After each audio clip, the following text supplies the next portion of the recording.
오늘은 교회 절기로 어버이 주일입니다. 어버이 주일이면 우리가 어머니, 부모님에 대한 은혜를 많이 생각을 합니다. 그 중에 예전부터 여러분들이 많이 듣고 있었던 에디슨이라는 사람의 이야기를 잠깐 하려고 합니다. 에디슨은 학교를 3개월밖에 다니지 않은 사람입니다. 어린아이 때 호기심이 많고 엉뚱한 질문을 많이 했습니다. 거기에다가 귀가 잘 들리지 않아서 다른 사람과 의사소통도 잘 되지 않았습니다. 그래서 학교에서 문지아로 낙인이 찍혔습니다. 그는 사람도 알을 품으면 닭이나 오리가 태어날 수 있을까? 그 생각을 하면서 그런 엉뚱한 생각을 많이 했던 사람입니다. 그래서 3개월쯤 지나자 학교 선생님이 이 에디슨을 불러서 편지를 하나 주면서 엄마에게 꼭 전해달라고 했습니다. 그 에디슨은 선생님이 편지를 주었으니 얼마나 반갑고 좋았겠습니까? 그 편지를 들고 엄마에게 가서 엄마에게 읽어달라고 엄마에게 전해주니 엄마가 그 편지를 읽어주었습니다. 그 편지에는 이렇게 써 있었습니다. 당신의 아들은 천재입니다. 이 학교는 너무 작아서 천재를 가르칠 만한 교사가 많지 않습니다. 어머니가 직접 가르쳐 보세요 라고 써져 있었습니다. 이 편지에 따라서 에디슨은 학교를 3개월 만에 그만두고 어머니의 가르침을 받아서 요즘 하는 말로 홈스쿨링을 시작했습니다. 어머니는 교사 출신으로 이 막내 아들 에디슨을 너무나 사랑했습니다. 그래서 그를 사랑과 믿음으로 교육을 했고 아들과 함께 백과사전을 찾아보면서 호기심이 많은 에디슨을 잘 가르쳤다고 합니다. 기도로 어머니가 이 에디슨을 키웠고 그렇게 어머니가 세상을 떠나고 에디슨이 세계의 발명가로 우뚝 선 뒤에 이 에디슨이 이제는 성공해서 어머니의 유품을 정리하다가 노랗게 빛깔 바랜 편지 한 통을 발견했다고 합니다. 그것은 어머니가 소년 시절 에디슨이 학교를 다닌 지 3개월 만에 선생님이 부모님에게 보낸 편지였습니다. 그 편지의 원본은 어머니가 읽어주신 것과는 내용이 달랐다고 합니다. 그 편지의 내용은 이렇다고 합니다. 당신의 아들은 너무나 부잡스럽고 지적 장애가 있어서 학교에서 가르치기가 어렵습니다. 앞으로 학교에 보내지 말아 주십시오 라고 써 있다고 합니다. 그때서야 에디슨이 그 진실을 알고 어머니가 얼마나 자기를 사랑했는지 깨닫게 되었다고 합니다. 어머니는 아들을 향한 사랑으로 그의 마음이 다치지 않고 용기와 희망을 품을 수 있도록 해 주었습니다. 그의 앞길을 열어주실 하나님께 기도하면서 오직 믿음으로 그 막내 아들, 호기심 많은 장애가 있는 그 아들의 선생이 되기로 마음 먹었습니다. 에디슨은 눈물을 닦으면서 자신의 어머니이자 인생의 멘토이신 그 어머니를 향해서 외쳤습니다. 놀랍고 위대하신 어머니다라고 외쳤다고 합니다. 우리들의 부모들은 다 이런 마음을 품고 자녀들을 양육하고 있습니다. 오늘 말씀은 예수님께서 유대 국경을 넘어서 이방 지역인 두로에 가셨을 때의 이야기입니다. 한 이방 여인이 예수 그리스도 앞에 나와서 긴장된 대화를 나눈 끝에 큰 은혜를 받은 그런 내용입니다. 이 일은 수로보니게 연인의 믿음이라는 제목으로 마태복음 15장과 마가복음 7장에 기록이 되어져 있습니다. 성경에는 이 사건을 전후로 해서 앞뒤로 두 가지 일이 더 기록이 되어져 있습니다. 그럼 하나는 이 세 가지가 기록이 되어져 있는데 그 공통점이 무엇이냐면 바로 부모의 사랑입니다. 마가복음 5장에서는 야이로라는 회당장이 예수님 앞에 엎드려서 자기 집에 오시기를 간절히 기도하고 있습니다. 회당장은 종교적으로 사회적으로 상당한 지위를 가진 사람입니다. 그런데도 야이로 회당장은 아무런 지위도 없는 예수님 앞에 나와서 무릎을 꿇고 그 앞에 간절히 간구하는 것을 볼 수가 있습니다. 뒤에 일어난 마가복음 9장에서는 예수님께서 변화하셨던 산에서 내려오실 때의 일입니다. 제자들과 큰 무리의 사람들이 서로 변론하는 사건이 벌어지고 있었는데 현장이 매우 소란했습니다. 그때 어떤 아이의 아버지가 주님으로부터 믿음이 부족하다는 이야기를 지적받습니다. 그러자 그 사람은 주님을 향해서 크게 외칩니다. 마가복음 9장 24절에 곧 그 아버지가 소리질러 이르되 내가 믿나이다. 나의 믿음 없는 것을 도와주소서라고 외치면서 자기 자녀의 치료를 간절히 구하고 있었습니다. 그러면 수로보니게 여인, 회당장 야이로, 그리고 변화산 아래서 남자, 이들의 공통점은 무엇이겠습니까? 바로 자녀를 향한 부모의 마음입니다. 우리 모두 예수 그리스도를 만났고 은혜를 받았다는 공통점이 있습니다. 그러나 조금 더 자세히 생각해 보면 그들은 한 아이의 부모로서 주님께 용기 있게 나갔던 사람들입니다. 그 당돌함으로 인해서 일종의 모욕을 당하고 자존심이 상하는 그런 일도 있었지만 그들은 그 모든 것을 개의치 않고 예수님 앞에 나왔습니다. 오직 병들고 괴로워하는 내 자녀를 위해서, 내가 내 자녀를 위해서 무엇을 할 수 있을까?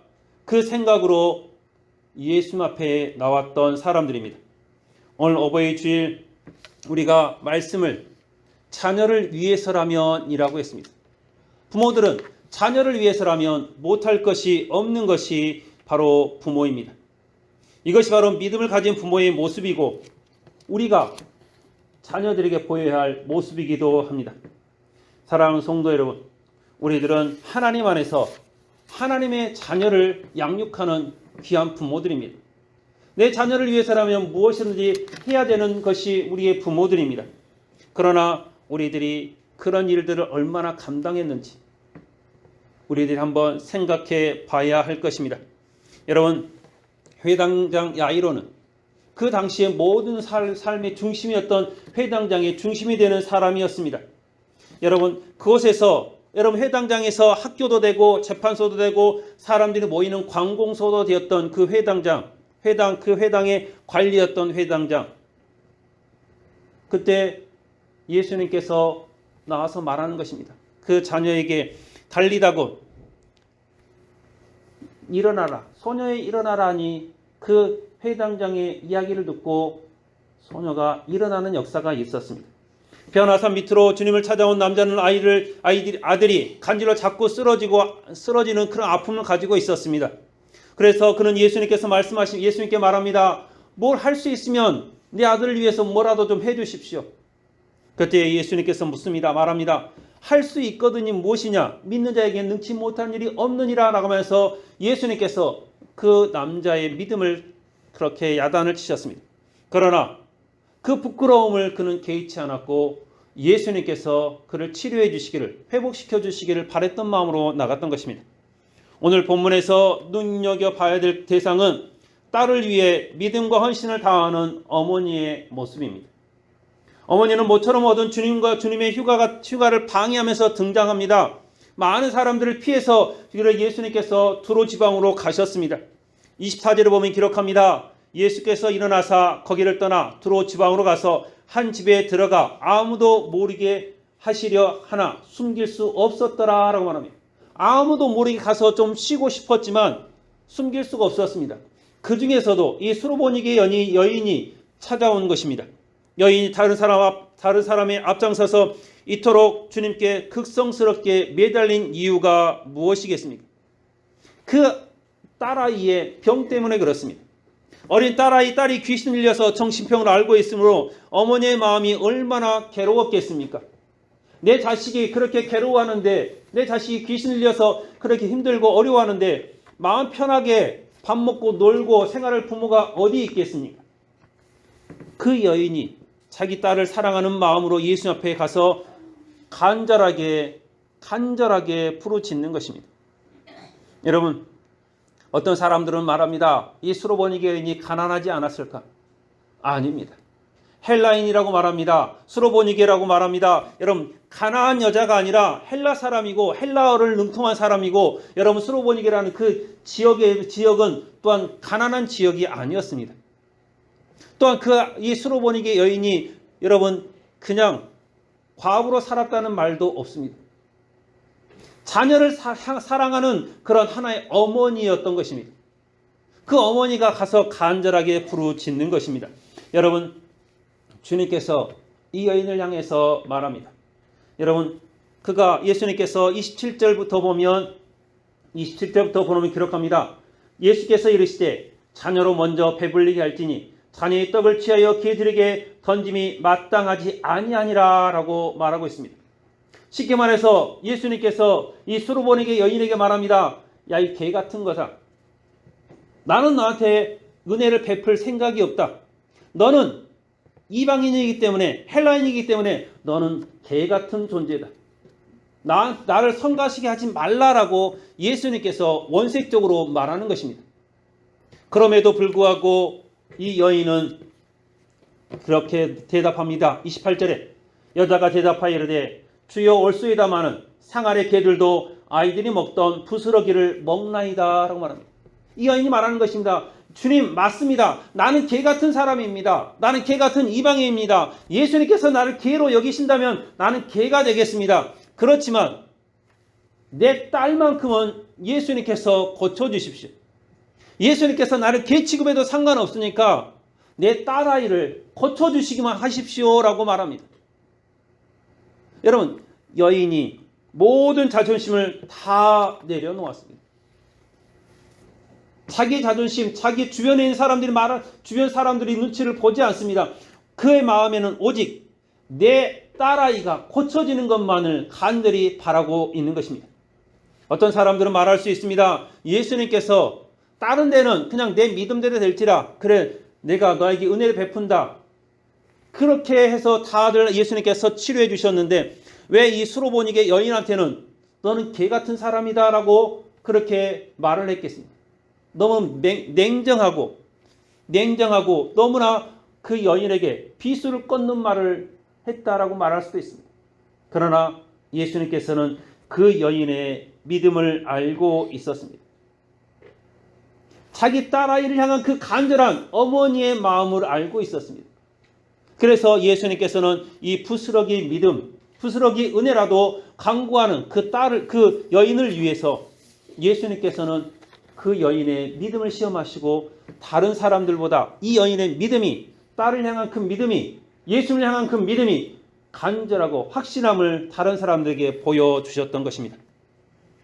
사랑하는 성도 여러분, 만약에 누가 나를 향해서 너는 개 같은 사람이다, 너는 개보다 못하다, 그러면 여러분은 어떻겠습니까? 자존심이 상하고 대들고 싸우지 않겠습니까? 그러나 자녀의 문제라면, 내 자녀에 대한 문제라면 부모는 거기에 그렇게 크게 문제 삼지 않습니다. 내 자녀가 잘 되기만 한다면, 내 자녀가 형통하기만 한다면, 내 자녀가 하나님 앞에 붙들려서 하나님 은혜 가운데 살기만 한다면 내 삶의 모든 것을 바치는 것이 바로 부모입니다. 여러분, 이 수로보니게 여인은 비록 짐승 취급을 받았지만 부스러기 같은 그 은혜만이라도 받았으면 하는 마음이었던 것입니다. 부스러기 은혜가 약간의 은혜, 이스라엘 백성들한테는, 유대인들한테는 너무나 큰 은혜를 베풀었지만 그 은혜 가운데 조금만이라도 내 딸아이를 향해서 예수님께서 베풀어 주신다면 내 딸아이가 귀신이 쫓아나고 정신병에서 회복될 수 있을 텐데, 내 딸아이가 자유로울 수 있을 텐데, 내 딸아이가 행복할 수 있을 텐데, 그 마음이 있었기 때문에 예수님 앞에 나왔던 것입니다. 여러분, 그래서 오늘 이 예수님과 만남으로 인해서, 이 사건으로 인해서 29절에 보면 기록합니다. 예수께서 이르시되 이 말을 하였으니 돌아가라, 귀신이 내 딸에게서 나갔느니라 라고 말합니다. 예수님께서 그 여인의 고백을 보고 이제는 괜찮다, 너는 이제 네 딸아이는 회복되었다 라고 말합니다. 그래서 30절에 보면 그 결과가 나옵니다. 여자가 집에 돌아가 본즉 아이가 침상에 누웠고 귀신은 나갔더라 라고 기록합니다. 사랑하는 성도 여러분, 우리가 흔히들 자녀 교육과 믿음은 별개라고 생각하는 사람들이 많이 있습니다. 믿음이 없어도 자녀를 위해서 아주 많은 사랑을 주는 부모도 있습니다. 반대로 자녀에게 사랑을 주지 못하지만 믿음만을 강조하는 부모도 있습니다. 그러나 여러분, 우리가 자녀를 사랑한다면, 우리가 하나님을 믿는다면 내 자녀에게 하나님을 증거해야 되고요. 내가 하나님을 믿는다면 내 사랑하는 자녀에게 하나님을 알게 해야 됩니다. 내가 사랑하는 내 자녀가 지옥에 간다는데 그것을 가만히 내버려 두는 부모가 어디 있겠습니까? 조금만 아파도 병원으로 달려가는 것이 우리 부모의 마음인데 그보다 더 수백 배, 수천 배, 수만 배 고통스러운 지옥으로 간다는데 내 새끼가 지옥으로 간다는데 그것을 눈 뜨고 보고 있으면서 그래 괜찮다 하는 부모가 어디 있겠습니까? 또한 내가 하나님을 믿는다고 하면 여러분 내가 내 자녀를 사랑한다고 하면 하나님께서 사랑하는 그 자녀를 지옥으로 보내겠습니까? 우리가 내 자녀를 사랑한다면 우리가 온전히 믿음으로 내 자녀를 양육을 해야 합니다. 내 자녀에 대해서 너는 믿거나 말거나 그렇게 해서는 안 되는 것입니다. 여기 계신 분들은 이제는 수험생 부모님이 안 계시지만 제가 이전에 광주에 있던 교회에서 고3 학생들에게 그렇게 했습니다. 너희들 1년 동안 고3이라고 나한테 뭐라 그러지 마라. 너희들 고3 1년 동안 신앙생활 안 하고 대학교 가면 너희들이 대학교 가서 신앙생활 할 수 있겠냐? 만약에 너희들이 저 시험을 잘 치러서 서울대학교를 가고 서울에 있는 좋은 대학교 가고 외국에 있는 대학교를 간다 한들 하나님께서 너희의 영혼을 찾으시면 너희는 어떻게 되겠느냐? 너희들이 좋은 대학교 가고 지옥에 가면 좋은 대학교 가는 것이 무슨 의미가 있겠느냐? 부모님들한테도 말했습니다. 이들이 신앙이 중요합니다. 1년 동안 저들이 하나님을 떠나 있으면 저들이 다음에 큰 문제가 있을 때 지금 이 세상에서의 문제가 크니까 내 앞에 있는 문제가 크니까 하나님을 잠시 접어두고 세상의 방법으로 이들이 문제를 해결하려 할 것이 아니냐. 내가 내 자녀를 사랑한다면 문제가 생기면 생길수록 큰 일이 있으면 있을수록 더욱더 주님 앞에 나올 수 있도록 우리가 자녀를 양육해야 되는 것이 아니냐라고 말을 했습니다. 그때 많은 부모님들이 저한테 하는 말이 있습니다. 목사님, 내 새끼가 대학교 못 가면 책임지겠습니까? 내 새끼가 좋은 대학교 못 가면 목사님이 책임지겠습니까? 그런 말을 합니다. 그때 제가 그랬습니다. 대학교는 내가 책임 못 지겠지만 천국은 책임지겠습니다. 예수님께서 1년 동안 더 진실하게 믿는 사람, 그 학생, 예수님께서 그 사람을 외면하겠습니까? 그 청년이, 그 학생이 천국에 들어가는 것은 당연한 것이고 좋은 대학교 하나님께서 안 보내주시겠습니까? 그렇게 1년 동안 학생들을 그렇게 가르쳤었습니다. 여러분, 우리에게 진짜로 중요한 것이, 우리 자녀에게 중요한 것이 무엇인지 우리들이 알아야 합니다. 내 자녀가 지옥으로 가는 것, 그것을 여러분들이 그냥 두고만 보지 마시고 어떻게 해서든지 하나님의 나라로 천국으로 들어갈 수 있기를 위해서 여러분들이 부단히 신앙의 교육을 하시기를 바랍니다. 우리에게는 놀랍고 위대한 하나님 아버지가 계십니다. 나의 나 된 것은, 그리고 오늘도 믿음으로 주님 안에 거하게 된 것은 모두 다 놀랍고 위대한 우리 하나님 아버지 덕분입니다. 여러분, 주님 앞에 여러분이 하나님 앞에 나왔음을 감사하고 여러분의 자녀가 하나님의 자녀가 되었음을 감사하시기를 바랍니다. 믿음의 부모들은 주님이 주신 부스러기의 은혜가 자녀들의 영혼을 구원하는 큰 은총이 됨을 믿어야 합니다. 우리 가정에 다가온 좋은 기회가 됐든지 좋지 않은 기회가 됐든지 내가 자녀를 사랑한다면 강권에서라도 회초리를 들어서라도 우리 자녀들이 하나님을 믿을 수 있도록 해야 합니다. 지금은 바쁘니까, 지금은 네가 다른 일 해야 되니까 언제 그러면 우리 자녀가 예수님 믿고 예수님 앞에 나오겠습니까? 지금은 내가 자존심이 상하니까 예수님 말고 지금 예수님 앞에 사람들이 많으니까 그때 말고 내가 다음에 조용히 찾아가서 내 딸아이에게서 귀신이 물러나게 그렇게 강구해야겠다. 언제 하시겠습니까? 기회는 그렇게 많지가 않습니다. 바로 지금이 우리가 해야 될 때인 것입니다. 사랑하는 성도 여러분, 자녀들에게 하나님을 향한 믿음을 보여주시기를 바랍니다. 자녀에 대한 사랑을 보여주시기를 바랍니다. 내가 내 자녀를 사랑한다면 하나님을 더욱더 믿고 의지하며 따라가는 여러분들이 되시기를 바랍니다. 사랑하는 성도 여러분, 우리 자녀들이 내가 힘들고 어려울 때 우리 엄마가, 우리 아빠가 얼마나 고생했는지를 알아야 합니다.